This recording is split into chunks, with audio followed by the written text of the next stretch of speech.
안녕하십니까, MC 야세입니다.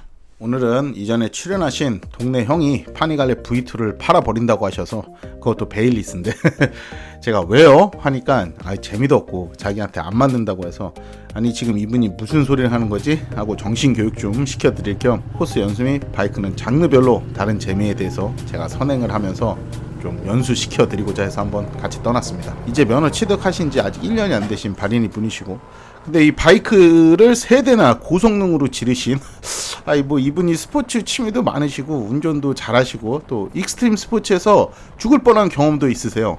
그야말로 강골 분이시긴 한데, 근데 이 바이크 경력이 짧다 보니까 거의 주말마다 400~500km씩 타시는데 이상하게 이 파니갈레 재미없다고 하셔서 제가 오늘 그걸 깨드리려고 동행해드리기로 했습니다. 물론 가이드 값과 약간의 지도 편달은 저녁에 또 치킨과 맥주로 그래서 영상을 만들면서 이 문제에 대해서 한번 또 제가 이야기해보자 해서 기획하게 됐습니다. 바로 슈퍼스포츠나 고성능 바이크의 리터급 입문입니다. 제 기본적인 생각은 단계별로 익혀서 가라는 생각을 가진 사람 중에 한 명입니다. 리터급 입문은 골로 간다 이렇게 저도 생각하죠. 지금부터 말씀드리는 거는 슈퍼스포츠나 스포츠 계열 바이크를 말씀드리는 겁니다. 클래식이나 크루즈 장르는 좀 빼고 이야기하겠습니다. 물론 네이키드 스포츠 바이크도 포함됩니다. 요즘 사고들 정말 많이 나는 것 같습니다. 특히나 코너에서도 많이 나고요. 제 구독자분 중에 지인분도 사고가 났다는 소식을 듣고, 근데 요즘 사고를 보면은 이게 경미한 사고가 아니라 대형 참사 수준의 사고가 엄청 많이 납니다. 그래서 리터급일 때 위험하다, 큰일 나다 이런 거는 많은 영상들이 있어서 전 좀 현실적으로 겪은 사고와 그동안의 경험을 유추해서 다른 방향에서 접근해 보면서 이야기해 보려고 합니다. 제가 이전에 위의 영상처럼 리터급 오토바이에 대해 언급한 적이 있습니다. 네, 물론 사람에 따라 다르긴 하죠. 근데 어떤 사람들은 리터급으로 입문해서 지금까지도 잘 타고 다니신다는 분들 많지만, 모든 사람이 이 상황이 동일하지 않다는 점이 있죠. 만약 오토바이 운전면허처럼 몇 점만 넘으면 합격하고 그런 기준과 상황이 동일하면은 리터급으로 입문 안 할 이유가 없습니다. 재밌는 건 슈퍼바이크 경주의 모토GP나 F1 자동차 운전하는 드라이버들도 보면은 사고가 잘 나는 사람들이 계속 사고가 납니다. 그래서 이 팀에서 사고가 많은 드라이버는 재정적 피해도 팀에 미치지만 항상 그 위험성이 잠재되어 있고 그게 그 사람의 성향이라서 매년 그랑프리에서 체크하고 계약 기간에 사고가 많은 드라이버나 라이더는 방출 대상 1위가 됩니다. 오토바이에 이런 말이 있죠. 빨리 타는 것이 잘 타는 것이 아니라 오래 타는 사람이 잘 타는 거다. 한 번씩은 들어보셨을 거예요. 물론 오늘도 이런 이야기를 해도 내가 타겠다 하는 거는 정말 아무도 못 맞습니다. 저도 수없이 이야기해왔습니다. 하겠다는 사람을 막을 방법은 없습니다. 그러나 혹시나 지금 내가 이거 이렇게 타도 되나 조금 겁나는데 라고 하시는 분들이 있으면은 조금은 저의 이번 의견이 도움이 되었으면 합니다. 그럼 왜 오토바이를 고성능 슈퍼바이크로 입문하면 위험한 이유에 대해서 제가 이야기를 해보겠습니다. 첫 번째, 이 속도를 내가 컨트롤할 수 없기 때문에 오토바이도 못 다룹니다. 이 클러치를 오픈하고 스로틀을 감는다고 그리고 시동을 꺼먹지 않는다고 해서 그 바이크의 속도를 내가 다 컨트롤할 수 있다는 것이 아닙니다. 오토바이는 수없는 가속과 감속을 해야 하죠. 가속과 감속을 하면서 cc 각각 순간적으로 상황이 변합니다. 그러기에 내가 이 속도에 대해서 어느 정도 어떻게 해야겠다는 감이 있습니다. 그걸 작은 클래스에서부터 차근차근 쌓아오면은 이게 베이스가 되고 나중에 분명히 언제든 익숙한 속도에서 내가 충분히 컨트롤할 수 있다는 자신감이 생깁니다. 이것은 앞에 장애물과의 거리 또는 코너에서 빠져나갈 구간의 남은 거리, 좀 더 나아가 내가 가는 곳에서 더 멀리까지 내가 볼 수 있다는 짬이 생긴다는 거예요. 왜 이런 말이 있습니다. 올라가는 것보다 내려가는 것이 더 어렵다. 네, 미친 듯한 출력이 좋은 오토바이로 입문을 해서 그 속도에 길들여지면은 언젠가 내가 속도를 줄여서 컨트롤을 해야 할 때가 반드시 생기는데, 그때 그 상황에 맞는 속도를 내 상황에 만들기가 굉장히 어렵습니다. 즉 빠른 속도와 그 상황의 감만이 디폴트가 되어 있는 거죠. 이것은 낮은 속도에서 용기를 내서 스로틀을 좀 더 감아서 도파민이 분비되고 속도를 높여서 내가 이제 이 속도를 낼 수 있다는 것과는 좀 차원이 다른 이야기죠. 오토바이의 속도는 땡기는 것보다 감속 후 재가속 그리고 상황에 맞는 속도의 유지가 훨씬 더 어렵기 때문입니다. 땡기는 것은 그냥 용기와 간투닝만 있으면 되지만 속도를 자유자재로 조절하며 그것을 이용해서 오토바이를 컨트롤하는 것은 기술에 가깝기 때문이죠. 이것은 코너에서 더욱더 연관이 되고요.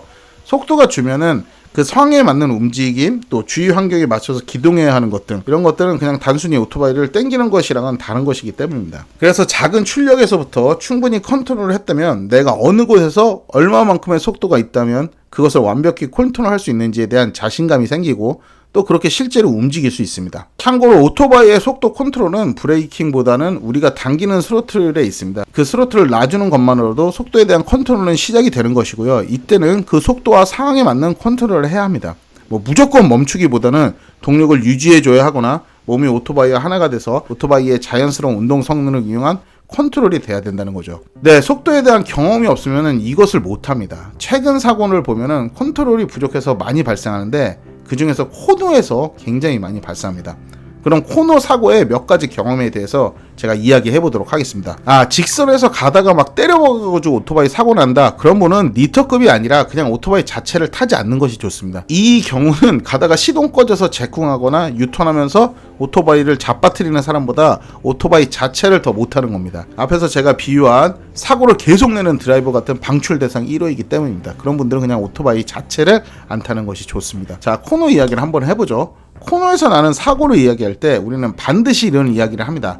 아마 들어보셨을 거예요. 하이사이드, 로우사이드. 코너에서 모든 속력과 오토바이의 컨트롤을 못해서 나는 사고들입니다. 물론 노면의 상태나 타이어의 상태 때문에 날 수도 있어요. 하지만 대부분 오토바이를 땡기기만 해서 나는 사고인데요. 근데 보면은 재미있는 게 로우사이드 사고는 어떤 바이크에서든 잘 나오지만 하이사이드는 미들급이나 리터급처럼 출력 좋은 바이크에서 꽤 많이 나옵니다. 경각심을 위해 극단적인 예를 들어드릴게요. 로우사이드는 쉽게 이 후륜인 바이크가 접지력을 잃어서 그대로 미끄러지는 사고라고 생각하시면 좀 더 쉽게 이해가 됩니다. 이 사고는 오토바이와 함께 미끄러지면서 몸이 갈리거나 가드레일 같은 곳에 때려박아서 후속타로 연결되는데, 여기서 좀 깔아보신 분들은 오토바이와 따로 몸이 슬립 나기도 하죠. 대부분은 그냥 슬립 사고입니다. 대부분 라이더의 실수로 코너에서 무리한 스로틀을 개방하거나 섬세한 속도 조절에 실패하면서 이 후륜이잖아요, 오토바이가. 그 후륜 타이어가 원심력을 이기지 못하고 미끄러집니다. 그래서 좀 병신이 되지만 살아남을 수는 있고, 오토바이도 그대로 쓸려가기 때문에 어디에 갖다 박지만 않으면은 슬립 정도로 수리가 되죠.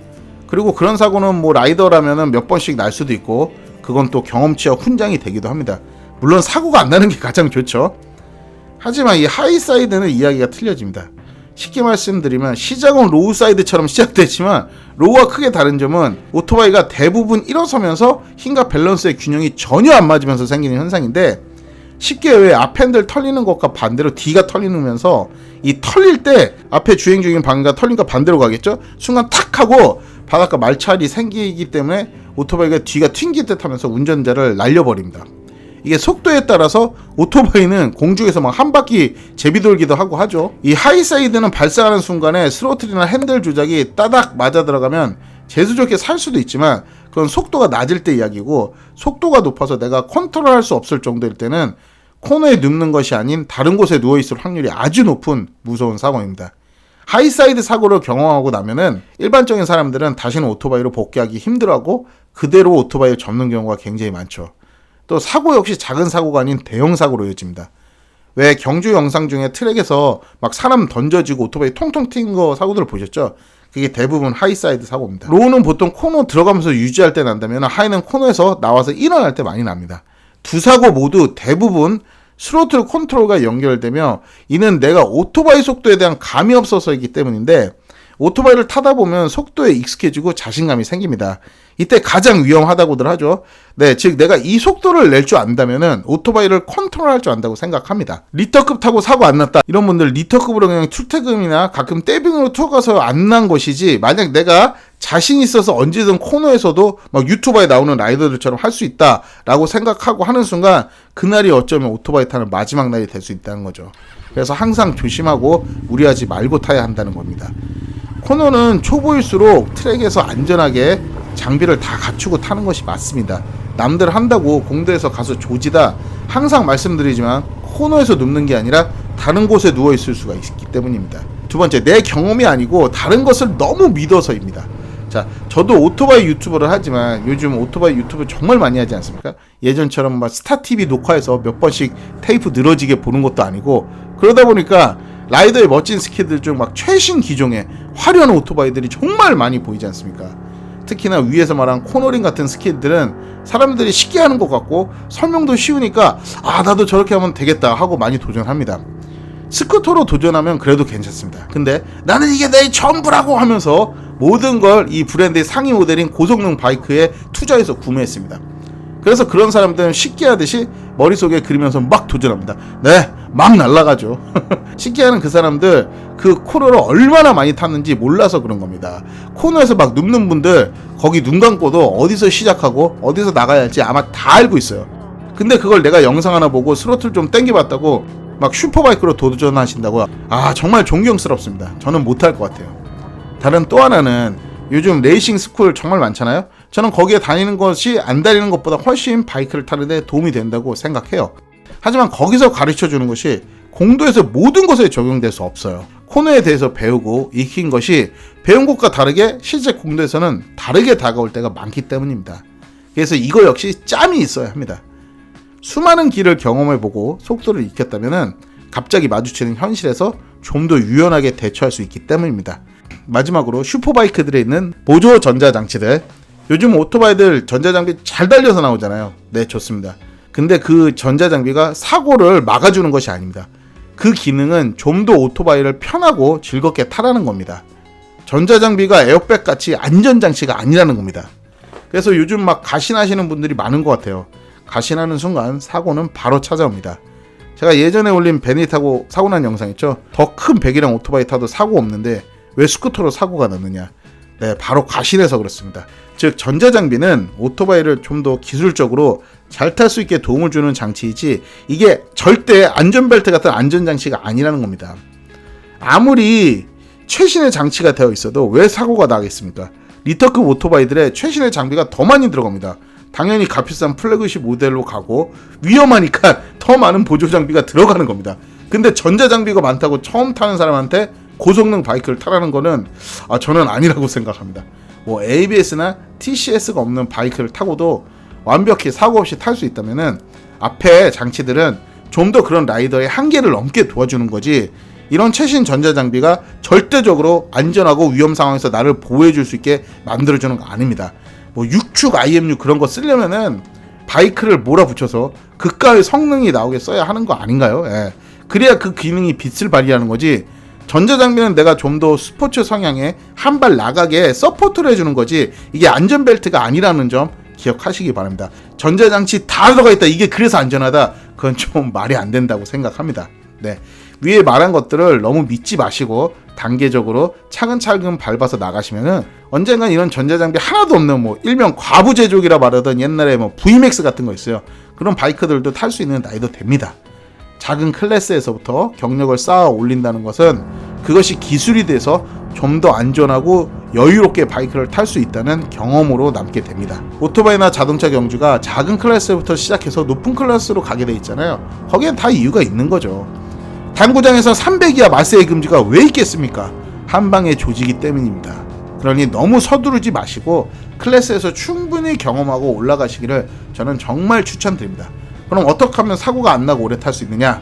그냥 안 타면 됩니다. 네, 그럼 그 확률을 늘어나고 안전합니다. 오토바이는 뭐 내가 몇 년을 탔다, 막 20-30년 탔다, 이것보다는 몇 번을 탔느냐가 더 실력입니다. 저도 꽤 오래 탔지만, 저보다 늦지만, 연수도 작지만 저보다 더 많은 횟수를 탄 라이더가 훨씬 더 잘 타는 거는 당연한 거예요. 만약 그런 단계까지 올라가기가 너무 오래 걸린다 하시면은 작은 클래스에서부터 매일 타시면서 짬을 늘리시면 됩니다. 그럼 10년, 20년 일주일에 한 번 탄 사람보다 훨씬 더 잘 타실 수 있습니다.